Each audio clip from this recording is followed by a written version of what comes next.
பல லட்சம் கோடி ரூபாய் மதிப்புள்ள கனிமங்கள் இருக்கு. 3ல ஒரு சட்டத்தை கொண்டு வராங்க, கிரிட்டிக்கல் மினரல். 100 சதுர கிலோமீட்டர்னா 25,000 ஏக்கர். இதுல 15 தமிழ்நாடு அரசனுடைய துறைகளுடைய அனுமதி வாங்க வேண்டும்.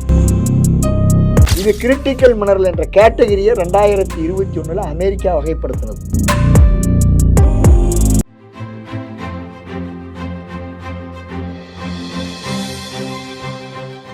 ஜெம் டிவி நேயர்கள் அனைவருக்கும் வணக்கம். ஜெம் டிவி அரசியல் ஆடுகள பகுதியில் மதுரை மாவட்டம் மேலூர் தாலுகாவில் அரிட்டாப்பட்டி என்ற இடத்தில் அமைய உள்ள டங்ஸ்டன் கனிம சுரங்கத்தால் ஏற்படக்கூடிய பாதிப்புகள் குறித்து தமிழ்நாடு சுற்றுச்சூழல் பாதுகாப்பு இயக்கத்தின் ஒருங்கிணைப்பாளர் முகிலன் அவர்கள் நம்மோடு இணைந்துள்ளார். அவரிடம் இது குறித்து விரிவாக விவாதிக்கலாம்.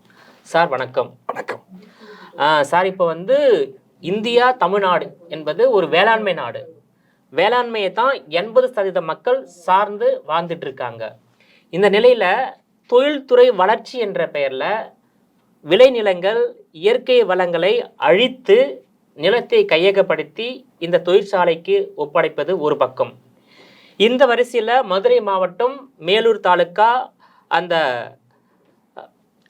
அரிட்டாப்பட்டி என்ற இடத்துல டங்ஸ்டன் கனிம சுரங்கம் அமைய உள்ளதாக தகவல் வெளியாகி உள்ளது. அதனால் எத்தகைய பாதிப்பை அப்பகுதி மக்களுக்கு ஏற்படுத்தும்? மக்களுக்கு பாதிப்பு மட்டுமல்ல, சுற்றுச்சூழல் எந்த அளவுக்கு பாதிப்பு ஏற்படுத்தும் சார்? முதல்ல இப்போ தமிழ்நாடு அரசு கடந்த டிசம்பர் 9 அன்னைக்கு சட்டசபையில் ஒருமனதாக 5000 ஏக்கர் பரப்பளவில் ஸ்டெர்லைட் வேதாந்தா நிறுவனத்திற்கு கொடுக்கப்பட்ட டங்ஸ்டன் கனிம சுரங்க திட்டத்தை ரத்து செய்ய வேண்டும் என்று ஒரு தீர்மானத்தை நிறைவேற்றி ஒன்றிய அரசுக்கு அனுப்பியிருக்காங்க. அதற்காக தமிழ்நாடு அரசுக்கு எங்களுடைய வாழ்த்துக்களை தெரிவிச்சுக்கிறோம். ஒன்றிய அரசும் தமிழ்நாடு மக்களுடைய குரலை மதித்து உடனடியாக அந்த ஏலத்தை ரத்து செய்ய வேண்டும் என்று ஜெம் தொலைக்காட்சி வழியாக நாங்கள் கேட்டுக்கொள்கிறோம். இப்போ எல்லோருமே கருதி கொண்டிருப்பது 5000 ஏக்கர் தான் டங்ஸ்டன் கனிம சுரங்கம் வரப்போதுன்னு தான் கருதிட்டு இருக்காங்க. இந்த வரைபடம் ஜியாலஜிக்கல் சர்வே ஆஃப் இந்தியா அப்படிங்கிற இந்திய ஒன்றிய அரசனுடைய நிறுவனம் கொடுத்த வரைபடம். இந்த வரைபடத்தை ஒட்டி நாங்கள் இதை அச்சரகத்திருக்கிற அடிப்படையில் அளவீடு செய்யும் பொழுது 38,439 ஏக்கர் 38,439 ஏக்கர் பரப்பளவில் ஆய்வு செய்து வச்சுருக்காங்க. இந்த ஆய்வுங்கிறது மதுரை மாவட்டம் மட்டுமல்ல, இது திண்டுக்கல் மாவட்டம் சமுத்திராப்பட்டிக்கு தென்கிழக்கு பகுதியிலையும், இது சிங்கமுனரிங்கிறது சிவகங்கை மாவட்டத்தினுடைய சிங்கமுனரினுடைய மேற்கு புற பகுதி வரைக்கும், அதாவது மதுரை, திண்டுக்கல், சிவகங்கை 3 மாவட்டத்தில் உள்ளடக்கி ஏறக்குறைய 38,439 ஏக்கர் ஆய்வு செய்து வைத்திருக்காங்க. இந்த டங்ஸ்டன் கனிம சுரங்கம் அமைக்க திட்டம் இதில் முதல் கட்டமாக மதுரையில் தொடங்குறாங்க. மதுரையில் 5000 ஏக்கர் அதான் ஏலம் விட்டுருக்காங்க. இன்னும் 38,000 ஏக்கர் ஏலம் விடுவதற்கு தயாரா இருக்குது. அதாவது மத்திய அரசு ஏலம் விடுவதற்கு முன்பாகவே பிப்ரவரி மாதம் மத்திய சுரங்கத்துறை தமிழக அரசுக்கு தெரிவித்து விட்டதாகவும், தமிழக அரசு அப்போது எதிர்ப்பு தெரிவிக்காத நிலையில தான் இது ஏலம் விடப்பட்டதாக மத்திய அரசு தரப்பில் சொல்லப்படுகிறது. அதை பத்தி உங்க கருத்து என்ன சார்? அதாவது ஏல அறிவிப்பு பிப்ரவரி மாதம், ஏலம் நடந்தது நவம்பர் 7. இதுக்கு இடைப்பட்ட காலம் ஒரு 10 மாத காலம் இருந்திருக்கு. ஏல அறிவிப்பு அவங்க அதற்கு முன்னாடி இந்த மாதிரியான கிரிட்டிக்கல் மைனிங் அப்படின்னு சொல்லுவாங்க. முதல்ல எல்லாம் என்ன கேட்டிங்கன்னா, மினரல்ஸ் மைனர் மினரல்னு வகைப்படுத்துவாங்க, மேஜர் மினரல்னு வகைப்படுத்துவாங்க. மைனர் மினரல்னால் சுண்ணாம்பு கல், மணல், கிரானைட்டு, கிராவலு, இதெல்லாம் மைனர் மினரல். இதெல்லாம் தமிழ்நாடு அரசனுடைய கட்டுப்பாட்டில் இருக்கிறது. ஏற்கனவே தாது மணல் போன்ற அட்டாமிக் மினரல் கூட தமிழ்நாடு அரசை ஏலம் விடலாங்கிற வழிமுறைகளில் ஏற்கனவே இருந்தது. மேஜர் மினரல்னால் நம்ம லிக்னைட், நெய்வேலி சுரங்கம் மாதிரி இருக்கக்கூடிய மிகப்பெரிய லிக்னைட், இந்த மாதிரி சுரங்கங்களை மேஜர் மினரல்னு வகைப்படுத்தியிருந்தாங்க. 2023 ஒரு சட்டத்தை கொண்டு வராங்க, கிரிட்டிக்கல் மினரல். அதாவது 29 வகையான கனிமங்களை ஒன்றிய அரசனுடைய பொறுப்பு கொண்டு வந்துட்டாங்க. அதில் 29 வகையான கனிமங்களில் டங்ஸ்டன், லித்தியம், அதே மாதிரி மாலிட்டோனியம், கிராஃபைட், கோல்டு, சில்வர், அப்புறம் வந்து ஏற்கனவே அட்டாமிக் மினரல் இருந்த கார்னெட்டு, இல்மனேட்டு, ரூட்டைலு, சிர்கானு, சிலுமனேட்டு, இது எல்லாமே இப்படி ஒரு 29 வகையான கனிமங்களை வந்து கிரிட்டிக்கல் மினரல்னு வகைப்படுத்தி அந்த 29 வகையான கனிமங்களை எடுப்பதற்கு ஒன்றிய அரசுக்கு மட்டும்தான் அதிகாரம் என்ற ஒரு சட்டத்தை கொண்டு வந்து விட்டார்கள். நாடாளுமன்றத்தில் அவங்க ஒரு சட்டத்தை கொண்டு வந்து பாஸ் பண்ணிட்டாங்க. அதில் தான் தம்பித்துறை வந்து ஆட்சி அமையலைன்னு பேசுனதெல்லாம் நடந்தது. அதில் வந்து தமிழ்நாட்டை சேர்ந்தவர்கள் எதிர்ப்பு தெரிவித்ததும், அதற்கு பின்னாடி திமுக அரசுன்னு கேட்டிங்கன்னா இது எங்களுக்கு இது வந்து சென்ட்ரல் கவர்மெண்ட் வைத்துக்கொள்ளக்கூடாது, மாநில அரசுக்கு அதிகாரம் வேணும்னு ஒரு கடிதத்தில் எழுதுறாங்க. இதுதான் நடந்தது. இதை பொறுத்த வரைக்கும் என்ன கேட்டிங்கன்னா தமிழ்நாட்டில் இருக்கக்கூடிய ஆட்சியாளர்கள் வந்து பெரிய விழிப்புணர்வு பெற்றவர்களோ மாநில உரிமைக்காக இடைவிடாத போராடுவர்களோ சொல்ல முடியாது. அதாவது அதிமுக வந்து பாஜகவுடைய அனைத்து திட்டங்களையும் ஏற்றுக்கொள்கிறது, திமுக பாஜகவுடைய அனைத்து திட்டங்களையும் எதிர்க்கிறது. இதான் இந்த ரெண்டு நிலைப்பாடு. அப்படியும் மட்டும் சொல்ல முடியாது. என்ன பிரச்சனைன்னு கேட்டிங்கன்னா இப்போ அப்படி இருந்தால் நிலம் எடுப்பு கையகப்படுத்துகிற சட்டம் வந்தது இல்லை, அந்த சட்டம் வந்து ஒன்றிய அரசு கொண்டு வந்து இப்போ தமிழ்நாட்டில் நடைமுறைப்படுத்திட்டாங்க. எஸ், ஆமாம், 2023. அது வந்து அதனால வந்து என்ன கேட்டிங்கன்னா நீங்கள் அவர்கள் சொல்கிறது எல்லாமே நீங்கள் அப்படியே எதுக்குறனாலும் சொல்ல முடியாது. அதாவது இந்த நாட்டை பொறுத்த வரைக்கும் என்ன பிரச்சனைன்னா நாங்கள் தொடர்ச்சியாக சொல்வது, தமிழ்நாடு போன்ற அரசெல்லாம் கடுமையாக வெளியில் வந்து மொழி உரிமை, இன உரிமை, தமிழின உரிமை இப்படின்னெல்லாம் மண்ணின் உரிமை, இப்படின்னெல்லாம் பேசுகிறாங்க, உரிமை அப்படின்னெல்லாம் பேசுகிறாங்க. நடைமுறையில் வெறும் பேச்சாக மட்டும் இருப்பது என்பதை எங்களுடைய போன்ற பேசுவது ஒன்று, செயல்படுவது ஒன்று. முழுமையாக பேச்சுக்கும் செயல்பாட்டுக்கும் பொருத்தம் இல்லை, சம்பந்தம் இல்லை. இப்போ அதில் தான் நாங்கள் இந்த மாதிரியான திட்டங்களை இப்போ கூட என்ன சொல்கிறோம்னா, இப்போ இந்த திட்டத்துக்கு வந்து பார்த்தீங்கன்னா இதுதான் இப்போ ஏலம் விட்ட 5000 ஏக்கர், ஏலம் விட்ட 5000 ஏக்கர் அதில் உள்ள 11 கிராமங்களை உள்ளடக்கின பகுதி இது. அடுத்தது ஏலத்துக்கு தயாராக இருக்கக்கூடிய 100 சதுர கிலோமீட்டர், 100 சதுர கிலோமீட்டர்னா 25,000 ஏக்கர். இது வந்து மதுரையில் வந்து கம்பாலிப்பட்டியிலேருந்து ராயப்பட்டியிலேருந்து ராஜமாங்கப்பட்டி வரைக்கும் இப்படி இருக்குது. இதெல்லாம் இந்தியன் மினரல்ஸ் 2019 இந்த புக்லேயே இருக்குது. நீங்கள் ஒரு கேள்வி கேட்டீங்க, இதில் வந்து அண்ணா அவங்க ஆதரிக்கிறாங்களா இவங்க எதிர்க்காங்களான்ட்டு. இது 2019 வந்தாச்சு.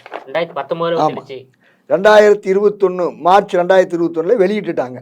இதில் பேர் என்னது, state review Tamil Nadu 58th edition அப்படின்னு போட்டு கொண்டு வந்தாங்க. அப்போது தமிழ்நாடு அரசுக்கும் தெரியும், அன்னைக்காண்ட அதிமுகவும் தெரியும், இன்னைக்காண்டு இருக்கிற திமுகவுக்கும் தெரியும், இரண்டு அரசுகள் மீது தவறு இருக்கு, பாஜகவுக்கும் தெரியும், காங்கிரஸுக்கும் தெரியும், எல்லாருக்கும் தெரியும். இப்போ நாடாளுமன்ற தேர்தல் நடந்த 6 மாதம் கூட ஆகல. ஆமாம்.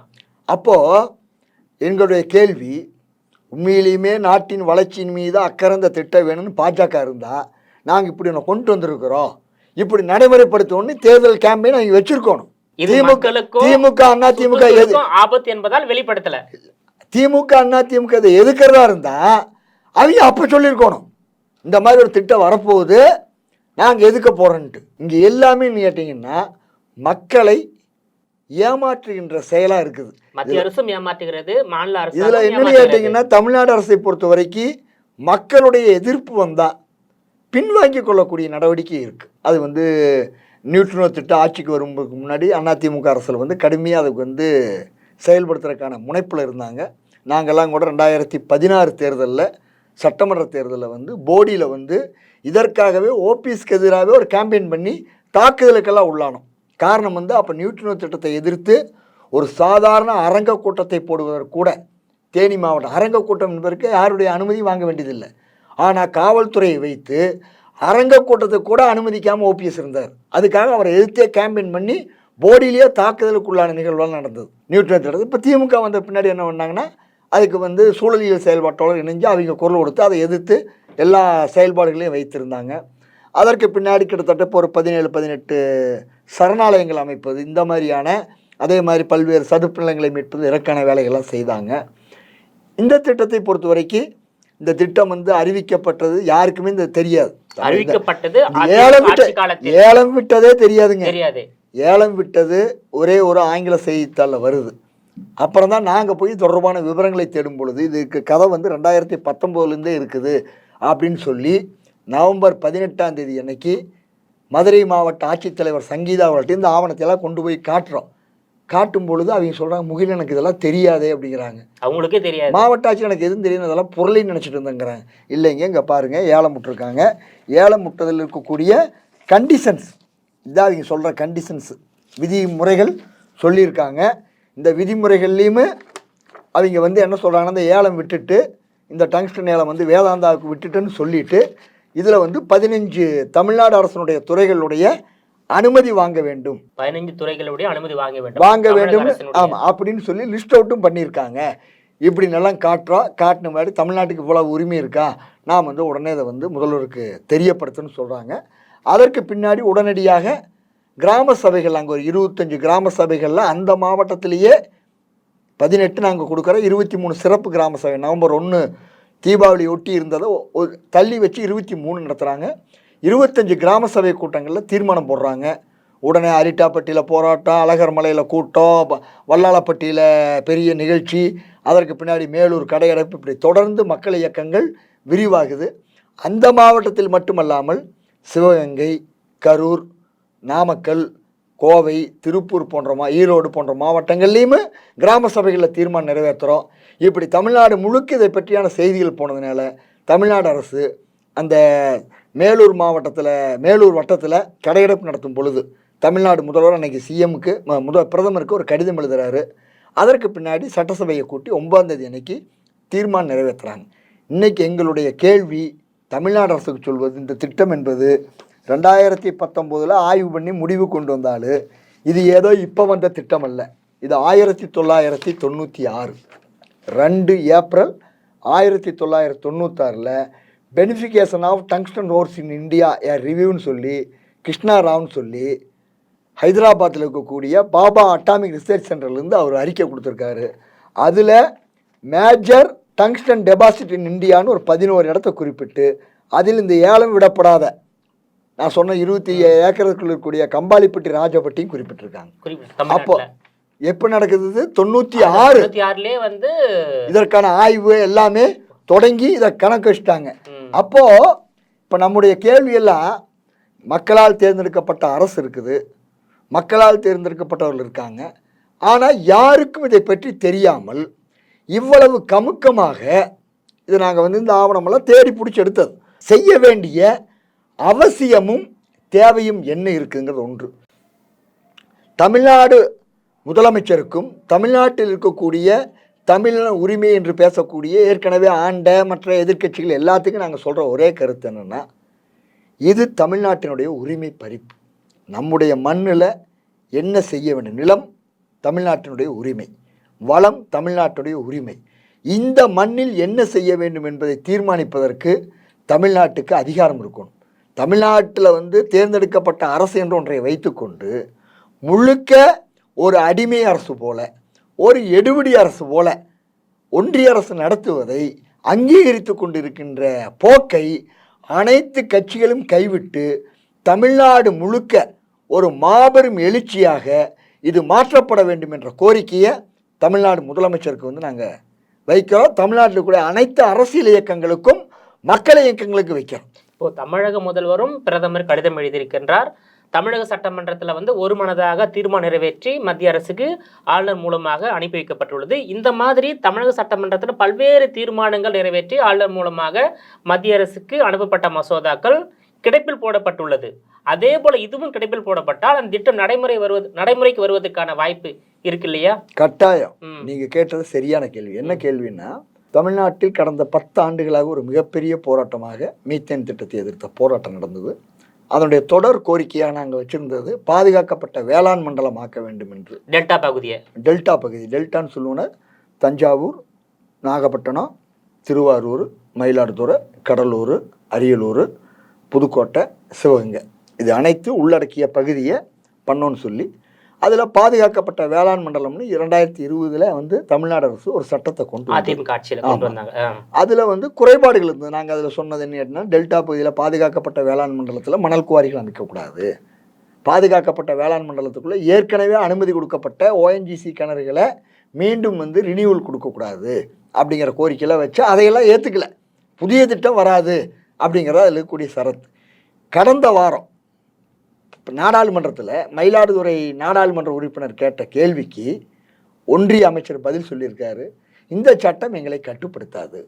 இந்த சட்டம் கட்டுப்படுத்தாது. எது? பாதுகாக்கப்பட்ட வேளாண் மண்டலம் என்ற சட்டம் எங்களை கட்டுப்படுத்தாது என்று தெரிவித்திருக்கிறார்கள். அப்போ டெல்டாவில் மீண்டும் என்னது?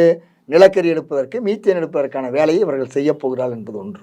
இன்னொன்று, இதே போல தான் இப்போ டங்ஸ்டன் சுரங்க திட்டத்தை எதிர்த்த தீர்மானமும் இந்த மாதிரியான கிடப்பிலும் எங்களை கட்டுப்படுத்தாது என்று சொல்வதற்கான அனைத்து அதிகார வரம்பும் அவங்கள்ட்ட இருக்குது, மத்திய அரசிடம் இருக்கின்றது. அதனால தான் நம்ம என்ன கேட்டிங்கன்னா, இதை வெறும் கோரிக்கையாக வைக்காம தமிழ்நாட்டினுடைய உரிமை என்ற வகையில் எப்படி வந்து 65ல வந்து அரசியல் கட்சிகளும் ஒருமித்த கருத்தோடு மத்திய அரசை எதிர்க்க வேண்டிய எப்படி இந்தி மொழி ஆதிக்கத்தை எதிர்த்த ஒரு போராட்டத்தை நடத்தி இந்தி மொழி இங்க எப்படியும் வர முடியாது, ஜல்லிக்கட்டுக்கு ஆதரவாக ஜல்லிக்கட்டு வந்து ஒன்றிய அரசு வந்து ஒரு சட்டத்தை கொண்டு வந்ததில் அந்த போராட்டத்தில் நாங்கள் மதுரையில் அலங்காநல்லூர் உள்ள தலைமையை நடத்தி கடைசி நேரத்தில் கொல்லப்பட போய் எனக்கு கையெல்லாம் ஒடிச்சு விட்ட நிகழ்வுலாம் நடந்தது.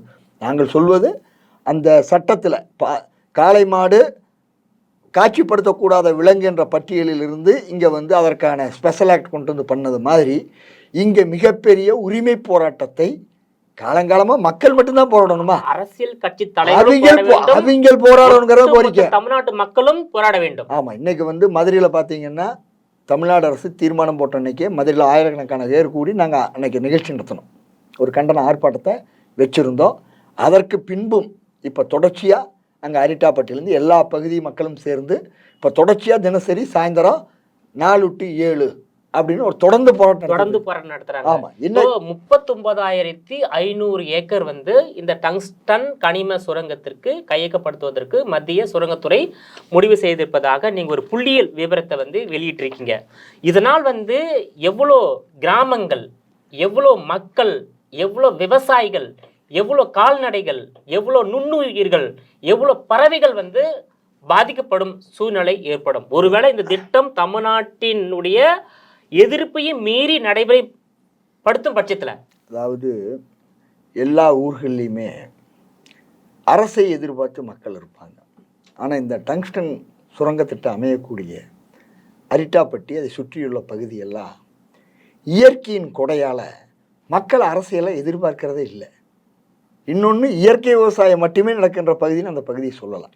அவங்க வந்து இயற்கையாக வந்து அந்த பகுதியே மேலூர் தாலுகாவில் மேலூர் அரிட்டாப்பட்டி வந்து அரசு வந்து 2022 பாதுகாக்கப்பட்ட பல்லுயிர் மரபுத்தலம், பல்லுயிர் தலம் மட்டுமல்ல பல்லுயிர் மரபுத்தலம்னு அறிவிச்சு. பாதுகாக்கப்பட்ட பல்லுயிர் மரபுத்தலம். பல்லுயிர் தலம்ங்கிறத பொறுத்த வரைக்கும் அங்கே வந்து ஐவகை நிலங்களும் உள்ளடக்கியிருக்கு. ஐவகை அதாவது கடலில் கூட சொல்லலாம், ஆனால் கடற்கரை மாதிரியான நெய்தலையும் உள்ளடக்கிய தண்ணீர் தேங்கி குறிஞ்சி, முல்லை, மருதம், நெய்தல், பாளைன்னு சொல்லி அந்த 5ஐயும், அதாவது இந்த 5ம் உள்ள பகுதி வந்து தமிழ்நாட்டில் திருநெல்வேலி மாவட்டம் தான். இன்றைக்கி வந்து என்ன, அது மாதிரியான ஒரு பல்லுயிர் தலமாக வந்து அந்த அரிட்டாப்பட்டி இருக்குது.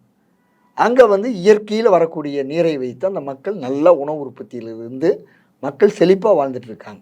எந்த அரசு தேவையும் சங்கம் அமைத்து தமிழை வளர்த்த ஊர் மட்டுமல்ல, அந்த இடத்துல வந்து பல்லுயிர் மரபுத்தலத்துக்கான காரணம் என்பது அங்கே எல்லா விதமான உயிரினங்கள், கிட்டத்தட்ட 250 வகையான பறவை இனங்கள் இருக்கு, எண்ணற்ற நீர்நிலைகள் இருக்கு, எண்ணற்ற நுண்ணுயிர்கள் இருக்கு, எண்ணற்ற நன்னீர் மீன்கள் இருக்கு. அது மட்டுமல்ல, கால்நடைகள், நிறைய பூச்சி இனங்கள், பட்டாம்பூச்சி உட்பட பல்வேறு பூச்சி இனங்கள் இருக்குது, கால்நடை. இது எல்லாமே ஒருங்கிணைந்த பகுதியாக இருக்கிறதுனால தான் பல்லுயிர் தலம்னு அறிவிச்சது. மரபு என்பதை உள்ள இணைத்ததனுடைய காரணம் மரபு தலம். மரபு என்பதற்கான காரணம் என்பது தமிழ் கோயில் மட்டுமல்ல, தமிழ் மொழி இன்னைக்கு வந்து செம்மொழி என்ற அந்தஸ்தை வந்து ஒன்றிய அரசு கொடுத்துருக்கு. தமிழ் செம்மொழி என்ற அந்தஸ்துக்கு தமிழ்நாட்டிலிருந்து காட்டப்பட்ட அடையாளம் என்பது 2300 ஆண்டுகளுக்கு முன்பு கிமு 3ஆம் நூற்றாண்டில் பாண்டியன் நெடுஞ்செழியன் பெயரை குறிப்பிட்டிருக்கிற கல்வெட்டு அங்கே இருக்கின்றது. மாங்குளம் கல்வெட்டுன்னு சொல்லுவாங்க, மீனாட்சிபுரம் கல்வெட்டுன்னு சொல்லுவாங்க. அதை காமிச்சுதான் இன்னைக்கு வந்து கீழடி வந்து அதற்கு முன்னோடி நாகரிகம்னு வந்துடுச்சு. நிறைய தமிழ்நாட்டு ஆய்வின் பொழுது இந்த மாதிரி பன்முகப்பட்ட தன்மையில் இருக்கு. ஏன்னா மதுரை என்பதை பொறுத்த வரைக்கும் 6000 ஆண்டுகால வரலாறு கொண்ட நகரம்னு சொல்லுவாங்க. அந்த இடத்தில் வந்து 2300 ஆண்டுகளுக்கு முந்தைய கல்வெட்டுகள் மட்டுமல்ல, 1300 ஆண்டுகளுக்கு முன்னாடிய குடவரை கோயில்கள், பல்வேறு விதமான கல்வெட்டு 70க்கும் மேற்பட்ட கல்வெட்டுகள், அது மட்டுமல்லாமல் சமண பள்ளிகள், சமண படுகைகள், இப்படி எல்லாமே அந்த பகுதியில் இருக்குது. ஒரு வரலாற்று சிறப்புமிக்க தமிழருடைய பகுதி அது. தமிழருடைய அடையாளத்திற்கான அனைத்து வித கூறுகளும் குவிந்து இருக்கக்கூடிய பகுதி. அப்போ மத்திய அரசு திட்டமிட்டு தான் வந்து இந்த இடத்தை தேர்வு செய்து அழிக்கின்ற நடவடிக்கையில் ஈடுபட்டு வருகிறது. கட்டாயமா சொல்ல முடியும். என்ன காரணம்னா, ஒன்றிய அரசு சமஸ்கிருத மொழிக்கு எவ்வளவோ பணத்தை ஒதுக்குறாங்க. சரஸ்வதி நாகரிகம் ஒன்று இருந்ததுன்னு சொல்லி காட்டுவதற்கு எத்தனையோ முயற்சிகள் பண்ணாலும் அவங்களுக்கு போதுமான ஆதாரம் இல்லாத நிலை இருக்குது. இந்த நாட்டை வந்து ஒரு குறிப்பிட்ட சமூகத்தினருடைய மொத்த அடையாளமாக காட்டுவதற்கான மிகப்பெரிய வேலையை ஒன்றிய அரசு வந்து செஞ்சுட்டு வருது. அதற்கான அடையாளத்தை தேடுவதற்கான கணக்கு வழக்கு இல்லாத பணத்தை செலவு பண்ணுறாங்க. ஆனால் கண்ணு முன்னாடி இத்தனை நாகரிகளும் இத்தனை வரலாறுகளும் வேற ஒன்றும் இல்லை. வைகைக்கரையினுடைய ஒரு பகுதியில் இது போன்ற அரிட்டாப்பட்டி, வைகைக்கரையினுடைய மறுகரையில் கீழடி. நீங்கள் அந்த மதுரை பகுதியை சுற்றி பார்த்தீங்கன்னா இந்த மாதிரி தமிழர்களுடைய வரலாற்று நாகரிகம், பண்பாடு, கலாச்சாரம் அடங்கிய ஒரு மைய பகுதி மதுரை. அது மட்டுமல்ல, அதனால தான் அங்கே வந்து என்ன இந்த ஒரு கோரிக்கை வந்து அந்த பகுதி மக்கள் முன்வைத்திருக்கிறது. ஒரு கோரிக்கை வந்து மதுரை மாவட்டத்தை, இந்த பகுதியை வந்து பாதுகாக்கப்பட்ட தமிழ் பண்பாட்டு மண்டலமாக அறிவிக்க வேண்டும். ரெண்டாவது, அங்கே அதுக்கான அதிகாரம் தமிழக அரசுக்கே உள்ளது இல்லை? ஆமாம், இப்போ பாதுகாக்கப்பட்ட வேளாண் மண்டலம் அறிவிச்சாங்கல்ல, அதே மாதிரி வந்து முல்லைப்பெரியாறு பாசன பகுதி, இது ஒட்டி வந்து முல்லைப்பெரியாறு பாசன பகுதி இருக்குது, அதை வந்து பாதுகாக்கப்பட்ட வேளாண் மண்டலமாக அறிவிக்கணுங்கிற கோரிக்கை. அதாவது இது வந்து இந்த பகுதி அழியாமல் இருப்பதற்கான ஒரு பாதுகாப்பதற்கான வழிவகை என்று வச்சிருக்காங்க. இப்போ வந்து இதில் வந்து நீங்கள் கேட்டீங்க, இதில் எவ்வளவு மக்கள் பாதிப்பு? கிட்டத்தட்ட 5 லட்சம் மக்கள் பாதிக்கப்படுவாங்க. 5 லட்சம் மக்கள் பாதிக்கப்படுவாங்க. எவ்வளவு விவசாயம் பாதிக்கப்படும்? விவசாயம் அதான் சொன்னேன். இதுல வந்து ஏக்கருங்கிறத பொறுத்த வரைக்கும் 38,439 39,000 ஏக்கர். ஒருவேளை இந்த திட்டம் நடைமுறைக்கு வந்தது என்றால் படிப்படியாக ஒட்டுமொத்தமாகவே இந்த டங்ஸ்டன் சுரங்கத்திற்கு தமிழ்நாட்டை வந்து கையகப்படுத்த கூட வாய்ப்பு இருக்கு. என்னன்னு கேட்டீங்கன்னா, ஒவ்வொரு பகுதியிலையுமே இன்னொரு செய்தி உங்கள் வழியா நாங்க சொல்றோம். பழனி மலை முருகர் கோயில் அங்கே இருக்குது. தமிழ்நாட்டினுடைய பண்பாட்டு மரபில் மிக உயர்ந்த இடம் அந்த இடம். அந்த மலையை ஆய்வு பண்ணி அந்த மலை முழுக்க மாலிட்டோனியம் என்ற ஒரு கனிமம் இருக்கிறதா கண்டுபிடிச்சிருக்காங்க. அந்த மாலிட்டோனியம் என்ற கனிமம் டங்ஸ்டனுக்கான அசோசியேட் மினரல். அந்த பகுதி மட்டுமல்ல, முழுக்க கொடைக்கானலுடைய வடவர பகுதியாக இருக்கக்கூடிய மேற்கு தொடர்ச்சி மலை முழுக்க மாலிட்டோனியம் இருக்குன்னு கண்டுபிடிச்சிருக்காங்க. தமிழ்நாட்டுக்கு இன்றைக்கி என்ன சாபக்கேடுன்னா, மதுரைக்கு டங்ஸ்டன், டெல்டாவுக்கு மீத்தேன் ப்ளஸ் நிலக்கரி, சிவகங்கை மதுரைக்கு கிராஃபைட், குமரி, நெல்லை, தூத்துக்குடி மாவட்டத்துக்கு அட்டாமிக் மினரல் என்று சொல்லக்கூடிய தாது மணல். இப்படி தமிழ்நாடு முழுக்க நம்முடைய காலுக்கு கீழே மண்ணையும் மக்களையும் எப்படியெல்லாம் இந்த தொழிற்சாலை வளர்ச்சி மூலமாக அழிக்க வேண்டுமோ அதையெல்லாம் நடைமுறை அவர்களுக்கு பார்ப்பது நமக்கு தமிழ்நாடு மரபு பண்பாடு வரலாறுன்னு பார்க்குறோம். அவங்களுக்கு என்னென்னா, தமிழ்நாட்டு மக்களை பூரா விரட்டி அடிச்சுட்டா இங்கே பல லட்சம் கோடி ரூபாய் மதிப்புள்ள கனிமங்கள் இருக்குது, இயற்கை வளங்கள் கனிமங்கள் இருக்குது. அவன் வளங்களுங்க அவன் பார்க்கறதுக்கு என்னென்னா, நமக்கு பார்த்தா மலை, அவனுக்கு பார்த்தா மாலிட்டோனியம், நமக்கு பார்த்தா மலை முருக கடவுள், அவங்களுக்கு பார்த்தா கோடி கோடியாக பல கோடி நூற்றுக்கணக்கான கோடி லட்சக்கணக்கான கோடி குவிந்திருக்கக்கூடிய கனிம மலையை அநியாயமே வச்சுருக்காங்களே இப்படின்னு. இது கிரிட்டிக்கல் மினரல் என்ற கேட்டகரியை 2021 அமெரிக்கா வகைப்படுத்தினது. இன்றைக்கி அமெரிக்காவினுடைய ஏவலால் போல் இருந்து இந்திய அரசு இதை கொண்டு வந்தது மட்டுமல்ல, இதை தமிழ்நாட்டில் அமுல்படுத்துவதற்கான அதிகாரம் தமிழ்நாட்டிற்கு இல்லை என்ற உத்தரவை இந்த ஏலம் பிறப்பித்ததற்கு 15 நாளைக்கு முன்னாடி கொடுத்துருக்காங்க. 21 அக்டோபர் 2024 ஆர்டர் போட்டிருக்காங்க. இப்போ தமிழக அரசின் அனுமதி இல்லாமல் கூட மத்திய அரசு வந்து அந்த டங்ஸ்டன் கனிம சுரங்கத்துக்கு தேவையான அந்த 39,000 நிலத்தை எடுக்க வாய்ப்பு இருக்கின்றது. அதாவது என்ன கேட்டிங்கன்னா, இந்த பேர் கொடுத்துருக்காங்க, இந்த 15 வகைப்பாடு கொடுத்துருக்காங்க. அந்த 15ல் மிக முக்கியமான வகைப்பாடு இப்போ நாம் சொன்னது தொல்லியல் துறை. ஆனால் இந்த இதில் என்ன கொடுக்கலன்னா, அந்த இதையே கொண்டு வரல. இந்த 15 கொடுத்ததுல தமிழ்நாடு அரசு வந்து இதுல வந்து அனுமதி கொடுக்கணும்னு சொன்னதுல 15 தமிழக தொல்லியல் துறைகளில் இருந்து தொல்லியல் பெற வேண்டும் அப்படின்னு சொன்னதுல தொல்லியல் துறை ஒருவேளை அந்த 15 துறைகளும் தமிழக அரசு அனுமதி கொடுக்கவில்லை என்றால் அந்த திட்டம் நடைமுறைப்படுத்த முடியாது. அப்படியெல்லாம் சொல்ல முடியாதுங்க. ஏன்னா ஒன்றிய அரசுக்கு வந்து அனுமதி கொடுக்க வேண்டிய கட்டாயத்தில் தமிழக அரசு தள்ளப்படும் ஓவர்லூப் பண்ற அதிகாரம் அவங்களுக்கு இருக்கு. மத்திய அரசுக்கு உள்ளது. இன்னைக்கு வந்து கல்வி தமிழ்நாட்டு பட்டியல் இருந்து மாநில பட்டியல் பொதுப்பட்டியல் கொண்டு நீட்டை கொண்டு வந்துட்டாங்க. இங்க எவ்வளவுதான் பண்ணாலும் நாங்க அமல்படுத்துவோங்கிறாங்க. ஒன்றிய அரசு நீதிமன்றங்கள் என்ன சொல்லுது, நாங்க வந்து அரசனுடைய கொள்கை முடிவுல தலையிட முடியாதுங்கிறாங்க. இப்படித்தான் இருக்குது. நாடாளுமன்றத்துக்கு அனைத்து அதிகாரம் உள்ளது சார். நாடாளுமன்றத்தில் ஒரு சட்டம் இயற்றப்பட்டால் அது நடைமுறைக்கு இல்ல. இப்ப மையமா பேச வேண்டியது தமிழ்நாட்டுல தமிழ்நாடு சட்டமன்றம் அதிகாரம் இல்லாத மன்றமாக இருக்கிறது. தமிழ்நாடு சட்டமன்றம் 8 கோடி மக்களால் தேர்ந்தெடுக்கப்பட்ட அரசாங்கம் ஒன்றிய அரசோடு இணைந்து போய் இங்க வந்து அவருடைய திட்டத்தை நடைமுறைப்படுத்துவதற்கான வாய்ப்புகள் உள்ளதாக இருக்கொழிய அதை எதிர்த்து உரிமையோடு போராடுவதற்கு. ஏன்னா வேளாண்மை என்பது தமிழ்நாடு அரசனுடைய கட்டுப்பாட்டில் இருக்கிறது. அதுதான் பாதுகாக்கப்பட்ட வேளாண் மண்டலம் கொண்டு வந்தது. ஆனால் அது செல்லாதுங்கிறாங்க. 3 வேளாண் சட்டங்களை கொண்டு வந்தாங்க. தமிழ்நாடு அரசு கட்டுப்பாட்டில் இருக்கிறதுல 3 வேளாண் சட்டங்கள்னு சொல்லி முழுக்க கார்பரேட் நலனுக்காக கொண்டு வந்தாங்க. இப்படி அனைத்தையும் தமிழ்நாட்டினுடைய அனைத்து சட்ட விதிமுறைகளை மீறி செயல்படுவதற்கு ஒன்றிய அரசுக்கு அளவு கடந்த அதிகாரத்தை வைத்திருக்கிறார்கள். 10க்கு இப்போ ஜிஎஸ்டி கொண்டு வந்தாங்க. ஏற்கனவே நமக்கெல்லாம் தெரியும், ஒரு 20 ஆண்டுகளுக்கு முன்னாடி வந்து இங்கே சில்லறை வர்த்தகத்தில் அந்நிய மூலதனம் வந்த பொழுது கடுமையான எதிர்ப்பு வந்தது.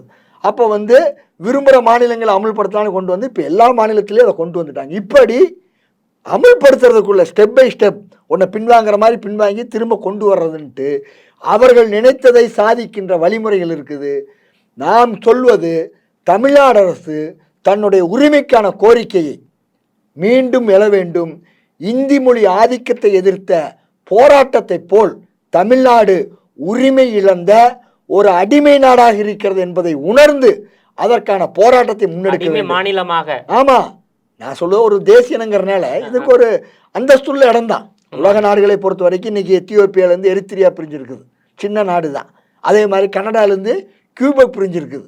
அவர்களுடைய உரிமைகள் மறுக்கப்படும் பொழுது அவர்கள் ஒரு அரசு அமைத்துக் கொள்ளலாம் என்பது உலகளவிலான சட்டம். இன்னைக்கு ஒன்றிய அரசு கீழே இருக்கக்கூடிய ஒரு கூட்டரசு என்று சொல்லக்கூடிய இடத்துல தமிழ்நாடு மாநிலம் என்ற இடத்துல வைக்கக்கூடியதில் இவருடைய அனைத்து விதமான உரிமைகளும் மறுக்கப்பட்டு இவர்களுக்கு இருக்கிற ஒரே உரிமை என்னென்னா கூட்டு சேர்ந்து கொள்ளையடிச்சுக்கலாம். உங்களுடைய பொன்னான நேரத்தை ஒதுக்கி பல்வேறு தகவல்களை ஜெம் டிவி நேயர்களுக்காக பகிர்ந்து கொண்டமைக்கு ரொம்ப நன்றி சார். ஜெம் தொலைக்காட்சிக்கு வாழ்த்துக்கள். நேயர்களே, மீண்டும் இது போன்ற மற்றொரு அரசியல் ஆடுகளத்தில் மற்றொரு ஆளுமையுடன் சந்திக்கிறேன். அதுவரையில் உங்களிடமிருந்து விடைபெறுவது நான் உங்கள் விஜயபாலன்.